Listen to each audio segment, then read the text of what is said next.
ça a été une année compliquée. On a eu des décisions vraiment sorties de nulle part. J'aime la provocation, j'aime le 1 contre 1, le gros échec. Wow. Là, ça va être une exécution publique. Ouais. La revanche. Là, j'ai l'impression d'avoir fait ma compétition référence. De retour pour la partie 2 de ce bilan 2025. Et cette fois, on va attaquer le volet sportif. Si vous n'avez pas vu la partie 1, vous n'êtes pas obligé de partir et de la voir avant. Vous pouvez voir celle-ci. Avant, il n'y a aucun souci. Et on vous met en description le lien de la partie 1. Comme ça, vous aurez vraiment tous les aspects. La partie 1, c'était sur le volet artistique. L'équipe, ça a été une année compliquée. Pour rappeler vite fait les objectifs de 2025, c'était top 32 Super Bowl. Donc le Super Bowl, c'est le championnat du monde.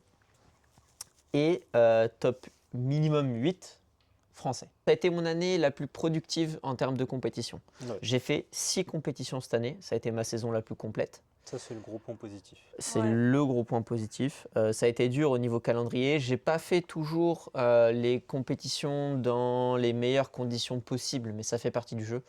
Moi, je priorise toujours la carrière artistique.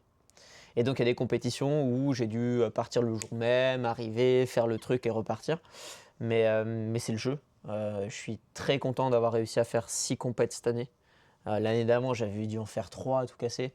La première compétition qu'on a fait, c'est la Nao Style Cup, où j'ai fini top 16. Toi, tu étais là, Marcus? Ouais. Donc vas-y, si tu veux dire un peu... Moi, j'ai des choses à dire.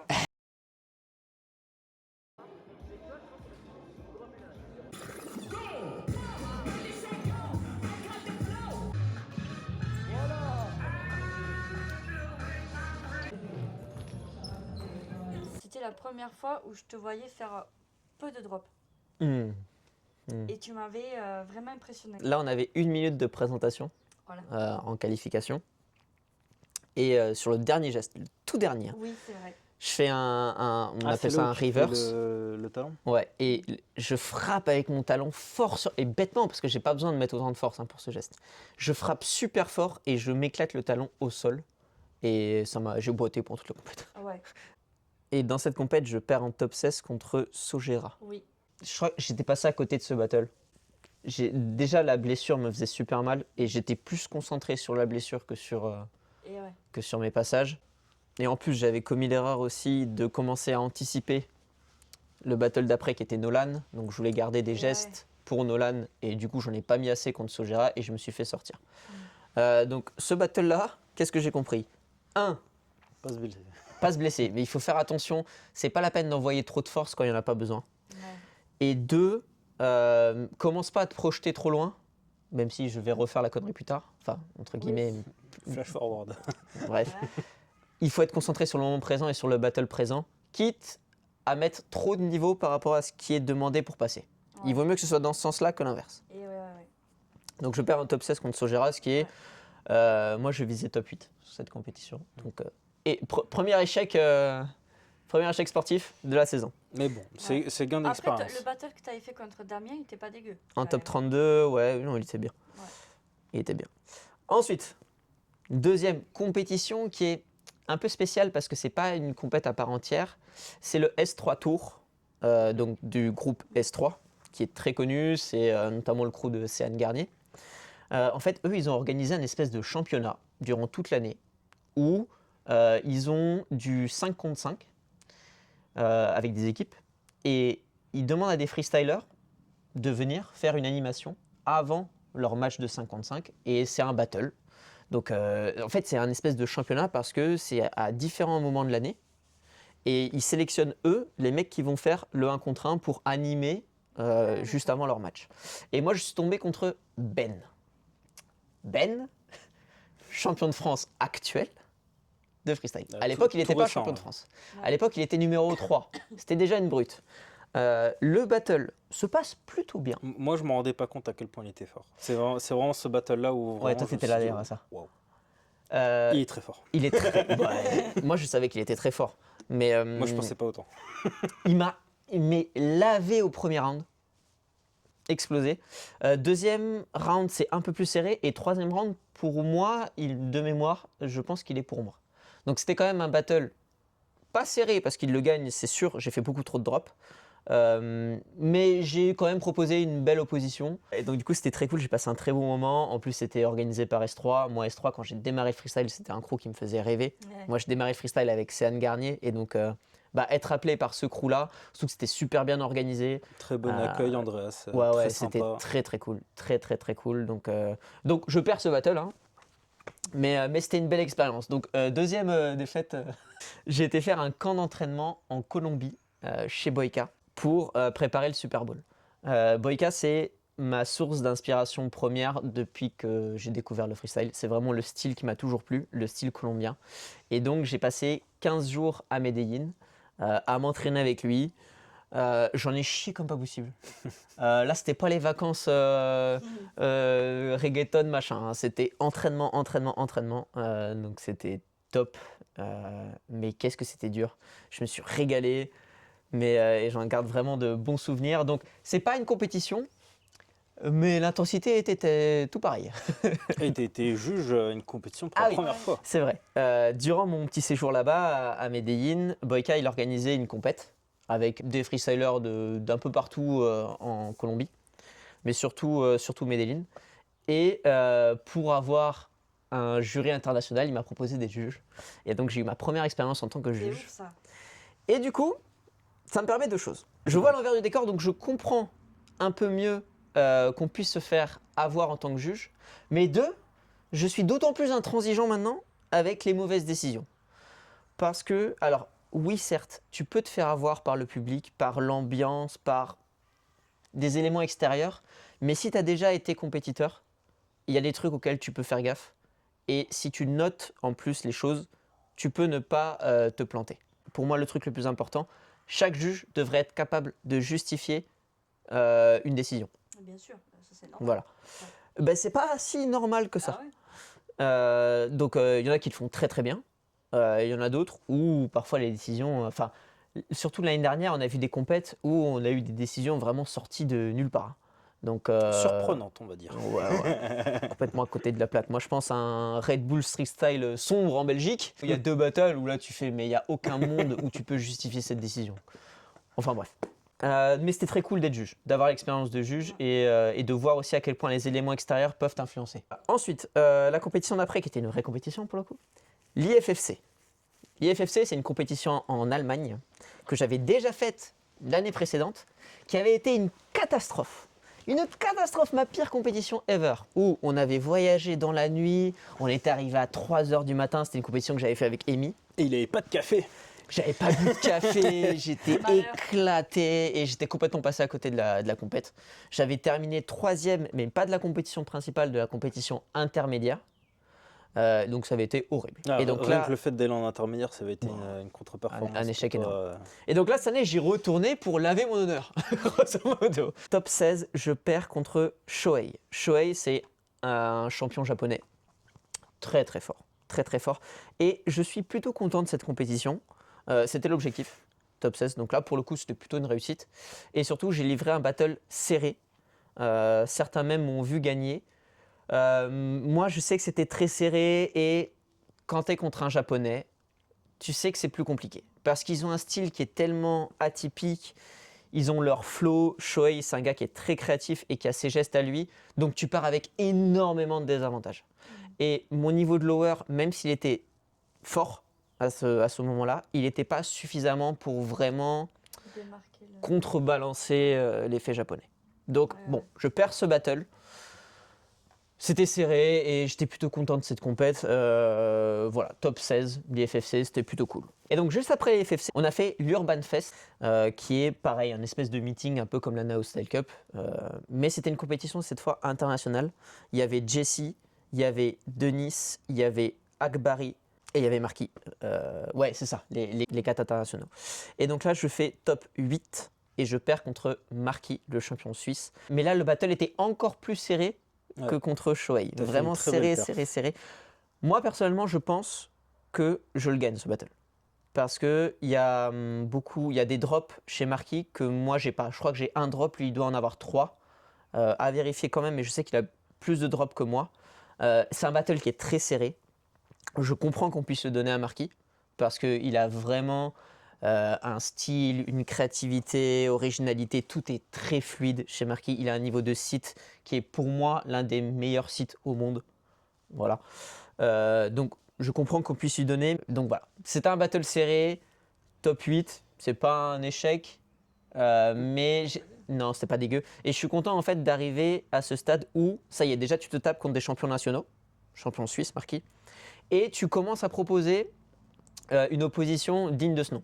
Ouais. Où là c'est serré, où là le mec tu le forces à sortir les cartouches, à faire des gros battles. Je pense qu'à ce moment-là, c'était ton meilleur battle que tu avais jamais fait. Ouais, tout à fait. C'était le plus compétitif, le plus complet, le moins de drop. Et même Marquis t'avait dit qu'il avait été étonné de ton niveau. Ouais, c'est vrai.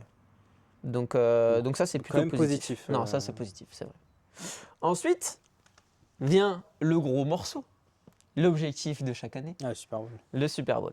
Alors, l'objectif, c'est le même depuis 2 ans, c'est top 32. Bon, cette année, c'est pas passé. Comme l'année dernière, j'échoue au 2e cercle. Et donc, je suis top 60. Je passe ni en extra round, ni en extra battle pour arriver au top 32, ni directement au top 32. Puisque lors de la 2e qualification, du 2e cercle, en fait, c'est les meilleurs 2e qui passent directement au top 32 et les pires 2e qui font un extra battle pour se qualifier pour le top 32. Bon, bah là j'ai perdu pour 1 point. J'ai pas réussi à faire partie des pires 2e pour 1 point. C'est Kazu, le japonais. Si vous voulez un peu avoir toute l'histoire de ce Super Bowl, on a sorti une vidéo qu'on vous met en description. Vous pourrez voir un peu toute l'histoire. Donc ça c'est le gros échec de cette année. Et c'est pareil pour le championnat de France, où j'avais fait top 8 l'année dernière et j'avais perdu contre le champion au titre Nicox à ce moment-là. L'objectif, c'était de faire au moins top 8 et donc je perds en top 16 contre Tom. Battle très serré.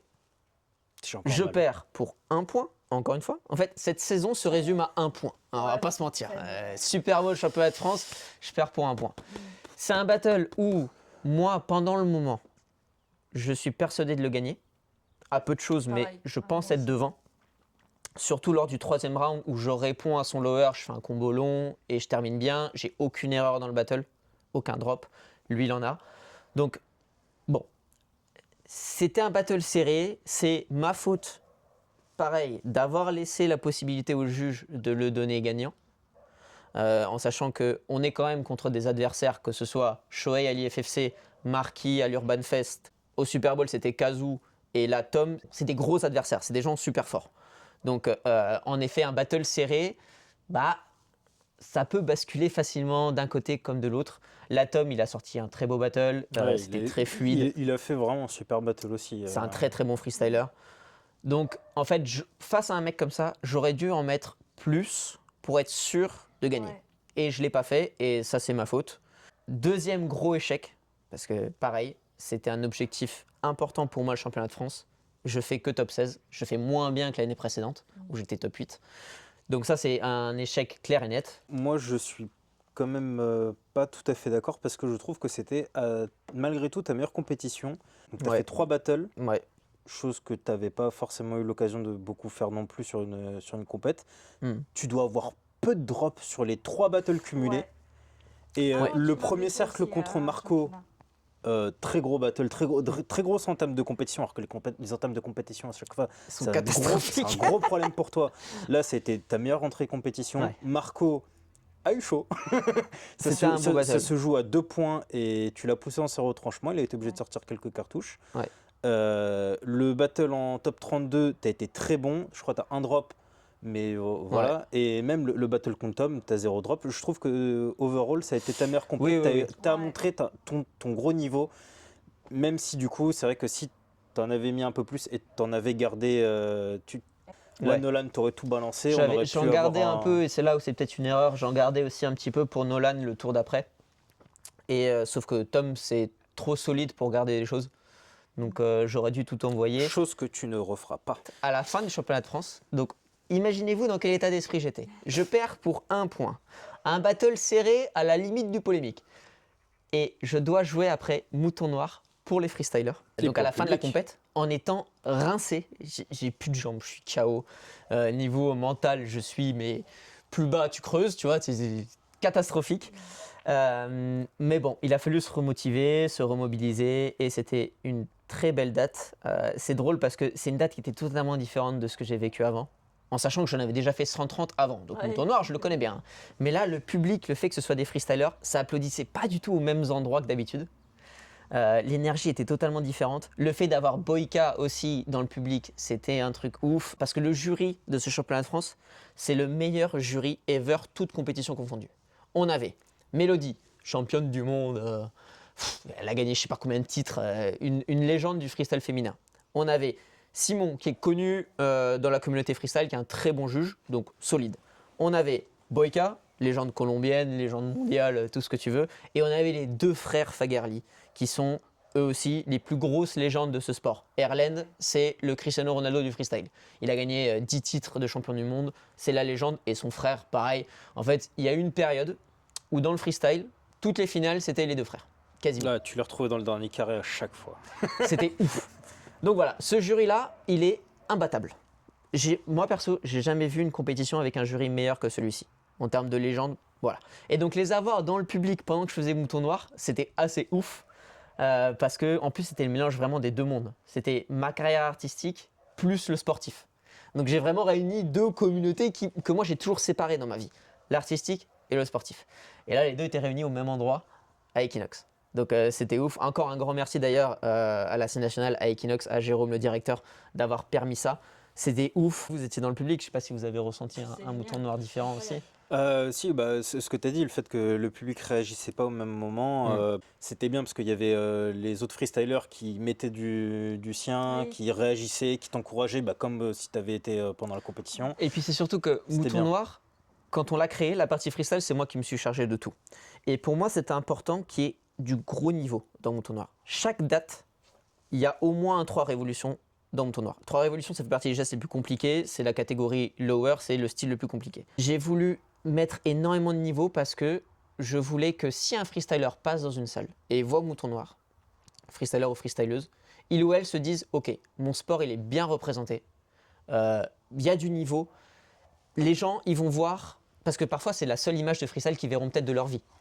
Et donc, c'est important que le public il parte avec la vraie image du freestyle. J'ai la chance avec l'artistique de toucher vraiment un public divers, et qu'on leur montre la vraie réalité du freestyle.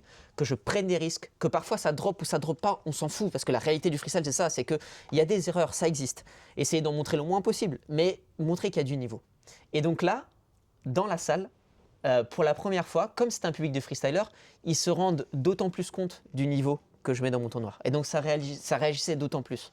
Et ça, c'était très très cool. Et ça redonne du sens, tu vois, au combat que j'ai mené avec Mouton Noir, de mettre du niveau de freestyle là-dedans à chaque fois, à chaque date. Ça, c'était trop cool. Puis tu as eu aussi des retours à la fin du spectacle de gens qui étaient impressionnés de te voir réussir à faire ça 40 minutes après la compétition. 50. Le geste de fin que tu fais au rappel, donc je sais plus si tu avais fait PAT ou Scala, mais tu le fais avec un pantalon de costume. Ouais. T'es pas dans les meilleures conditions et être capable d'encaisser tout ça, donc en plus avec le texte, etc. Enfin, c'est une vraie performance. Les gens étaient impressionnés, les gens étaient touchés par rapport au texte, ils se reconnaissaient également. Donc t'as réussi à toucher autant le public non connaisseur que les freestylers qui sont concernés, quoi. En fait, cette histoire, enfin mon histoire en l'occurrence, elle a touché beaucoup de freestylers et freestyleuses parce qu'on vit, surtout au début, à peu près tous la même chose. Un rejet plus ou moins fort, moi en l'occurrence c'était assez fort et encore on a été sauf, donc on n'en a pas trop parlé, mais un rejet de la part des proches parce qu'ils ne comprennent pas qu'est-ce que c'est que le freestyle, pourquoi est-ce que tu t'entraînes avec un ballon, machin. Beaucoup de murs quand tu veux le professionnaliser.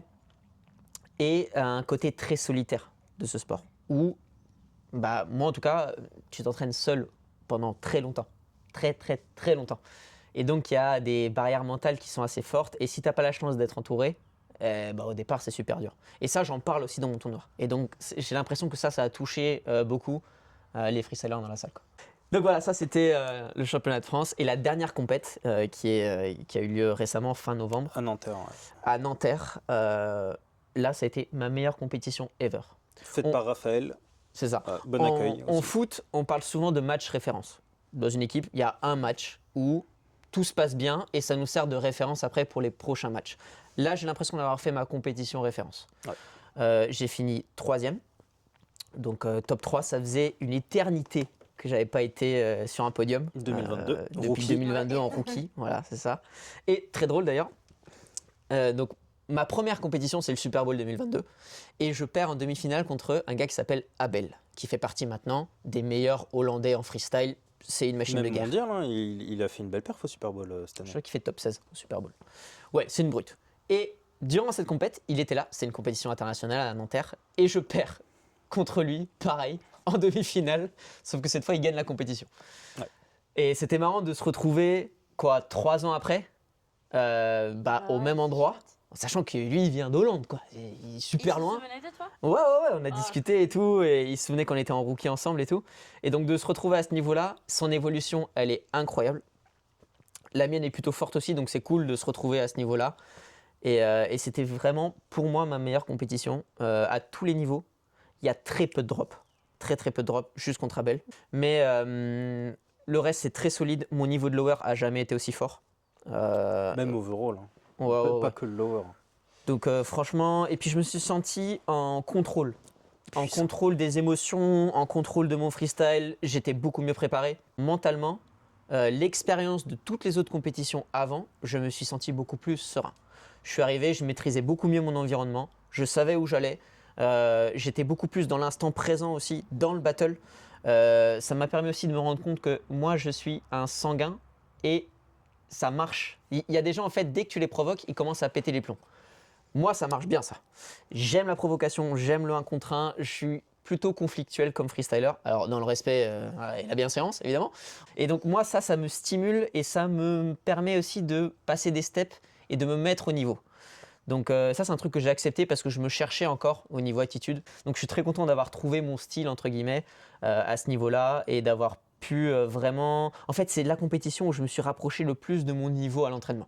Donc je suis super content de ça. C'est le point positif. Heureusement, ça arrive en fin de saison. Ça permet un peu de rééquilibrer la balance horrible qu'était l'échec du Super Bowl et l'échec du championnat de France. Là, ça redonne un peu le vent dans le dos. Ça redonne un peu d'espoir pour... La nouvelle saison qui s'annonce. Pour le coup, pour moi, le championnat de France, au moment où ça a eu lieu, c'était ses meilleures compétitions. Nanterre, c'est encore mieux que le championnat de France. Et pourtant, il n'avait pas écrit ses battles, alors que le championnat de France, c'était vraiment millimétré. Il avait répété, comme pour le Super Bowl. Ses battles, il les avait répétés comme pas possible. Il les connaissait vraiment sur le bout des doigts. Nanterre, c'était plus compliqué. Il avait eu moins de temps de se préparer et il s'en est très bien sorti malgré tout. Très bonne entrée. Il est retombé contre Tom. Ah oui, on n'a pas parlé de ça. Il retrouve Tom qui du coup était son bourreau au championnat de France. En top 8, Tom, la revanche. Ouais. Tom fait un très bon battle, mais il a quand même quelques drops. Et Paul, pour moi, fait un de ses meilleurs battles. Et là, il n'a pas fait la même erreur qu'au championnat de France de se dire vas-y, on en garde un petit peu. Non. Il a balancé. Et pour autant, battle quand même très serré. Parce que Tom, c'est très fort. Raph et Sombrero votent match nul. Et c'est Armand qui vote pour Paul. Moi, en essayant d'être objectif, parce que forcément, on n'est jamais objectif vis-à-vis de Paul. Mais là, pour le coup, vu les drops de Tom et vu le niveau qu'avait montré Paul, je voyais pas forcément de match nul. Et même d'autres personnes, après le battle, étaient venues me dire ouais, c'est normal que tu gagnes, on ne pensait pas que ça allait être aussi serré. Et donc du coup, voilà, le battle contre Tom, très très content, il avait envoyé du très très lourd. Là, j'étais content. Du coup, donc ça c'était le top 8, donc après c'était contre Abel. Demi-finale contre Abel. Très bon battle, même si je crois qu'il y a eu quelques drops. Moi j'ai des erreurs à la fin des rounds. Abel est super fort. Là. Et après, petite finale contre Jeanne, qui est un jeune, c'est la nouvelle génération, très très fort. Top 4, il me semble, allemand. Très très fort, très bon lower, très bon de manière générale, c'est un gars qui est complet. Donc je commence, j'ai 2 drops dans le premier round et lui il sort un premier round où il me lave, il m'éclate. Mais il est là, premier round, je prends claque sur claque et je me dis waouh, là ça va être une exécution publique. Ouais, là moi à ce moment-là je me dis il a plus de jus, c'est pas grave, déjà c'est une belle perf, 4ème c'est très bien. Mais c'était hors de question que je me fasse laver comme ça. Deuxième round, je chope la rage du terre-terre, j'envoie triple palais, combo 5 alternatifs et un round clean. Donc là, je redresse la barre. Lui, il fait un deuxième round qui est bon, mais sans plus, il égale pas mon deuxième round. Donc à la fin du deuxième round, on est à égalité. Je le mettrais même lui un tout petit peu au-dessus. Le retour du démon là, au deuxième round, je m'y attendais pas. Vraiment, ouais, je sais pas où je suis allé chercher les forces. Ouais, clairement, donc il est un tout petit peu au-dessus de moi à la fin du deuxième round. Et troisième round, je me dis bon, on voit tout ce qui reste. Et à la fin du troisième round, bah, c'est moi qui repasse devant. Donc ça reste un battle très serré. Ça m'aurait pas choqué qu'il lui donne non plus, parce que c'était vraiment serré. Moi, l'avantage que j'ai, c'est que je suis monté en puissance dans le battle. Ouais. Et lui, il a fait l'inverse. Il est descendu. Ouais, et donc ça, cet effet-là, il est mortel. Il faut toujours soigner les fins de round. Et le dernier round, c'est toujours le plus important. Et le dernier événement qui s'est passé au niveau sportif cette année. Alors, j'étais pas en tant que compétiteur, mais c'était le championnat du monde en Pologne, à Sopot. Où là, c'est vraiment les 16 meilleurs freestylers. Alors, pour se qualifier à ce championnat du monde, il y a des compétitions continentales. En fait, il y a eu le championnat d'Europe, il y a eu l'Asie, il y a eu l'Amérique, voilà. Et en Europe, 5 places étaient qualificatives. Moi, je n'avais pas pu faire ces championnats parce que j'étais en date. Et dans tous les cas, faire partie de ces 5 Européens, on n'y est pas encore. C'est très dur. Mais du coup, je suis allé les voir.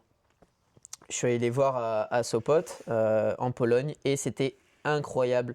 L'organisation était folle, le lieu, j'ai jamais vu ça. C'était une arène de MMA. Des écrans géants partout, leur entrée, colonne de fumée, ils t'affichent l'image, c'était des rockstars, c'était incroyable. Franchement, en termes d'organisation, il n'y a jamais eu pour moi un championnat, une compétition mieux organisée que ça. Le niveau était incroyable, mais j'étais un peu déçu par rapport au Super Bowl. Parce que le niveau au Super Bowl était fou. Et on s'attendait, moi en tout cas, j'espérais qu'il y ait plus de surprises dans ce mondial-là. Mais j'ai l'impression que le lieu était tellement impressionnant que les freestylers ont ressenti une pression supérieure à ce qu'ils avaient l'habitude d'avoir. Parce que même moi dans le public, j'étais là en mode wow. Et donc voilà, ça c'était le dernier événement sportif auquel j'ai pu assister cette année. Le rêve, c'est un jour pouvoir y participer. On va bosser pour, on va faire le maximum et on n'aura pas de regrets. Donc bon, ça me permet d'enchaîner directement avec les objectifs de 2026. Les objectifs sportifs, ça va être ce putain de top 32 du Super Bowl. Hein ? Moi j'y crois cette année. Ouais, cette année, c'est la bonne. On arrête les conneries maintenant, ça suffit. On arrête les conneries, Il est voilà. temps que ça passe. Top 8 France. Vu que j'ai reculé cette année, bah, il faut récupérer au moins le niveau, donc top 8 France. Et l'objectif, ça va être de faire un maximum de compétitions comme j'ai fait cette année, d'essayer de continuer de progresser, d'arriver prêt aux compétitions, de faire le maximum. Je vais vous parler aussi du rythme de publication cette année. Parce que cette année, je veux qu'on soit un peu plus présent sur les réseaux. Moi, sur Instagram, je vais être beaucoup plus actif, notamment en Reel. Donc si vous n'êtes pas encore abonné au compte, Pablito Freestyle Foot. Voilà, je vais être beaucoup plus actif sur Insta, en story et en Reel. Et au niveau YouTube, je vais reprendre les tutoriels. Voilà. Comme j'ai déjà fait beaucoup de tutoriels, les nouveaux tutoriels qui vont arriver vont être sur des gestes plus avancés. Voilà. Donc, si vous n'avez pas encore vu les anciens tutoriels, ne vous attaquez pas tout de suite à ceux qui vont sortir. Ouais. Commencez par les premiers. Voilà, parce que la difficulté monte de manière progressive. Et voilà, et le but aussi, ça va être d'essayer de vous partager à fond le côté sportif, le côté artistique, que vous soyez aussi partie prenante de cette aventure parce que moi je le ressens vraiment dans l'artistique. Sans le public, nous on n'est rien. Et donc vous, à travers les vidéos, bah, vous permettez aussi que tout ça, soit possible. De suivre cette aventure avec vous, c'est aussi un kiff pour nous. On adore répondre aux commentaires. Je reçois énormément de DM, notamment à la fin des dates, de gens qui viennent donner de la force. Donc merci à toutes celles et ceux qui ont vu les spectacles, qui suivent, qui donnent de la force en compétition ou après les dates, pendant les dates. Vraiment un grand merci à tous et à toutes. On va essayer de vous faire kiffer encore longtemps. Et c'est tout pour moi l'équipe. Passez une bonne année. Courage pour vos projets. J'espère que vous avez de l'ambition, peu importe le domaine. Voilà, kiffez aussi, prenez le temps de kiffer avec vos proches. Et on se retrouve très vite pour une prochaine vidéo. Ciao.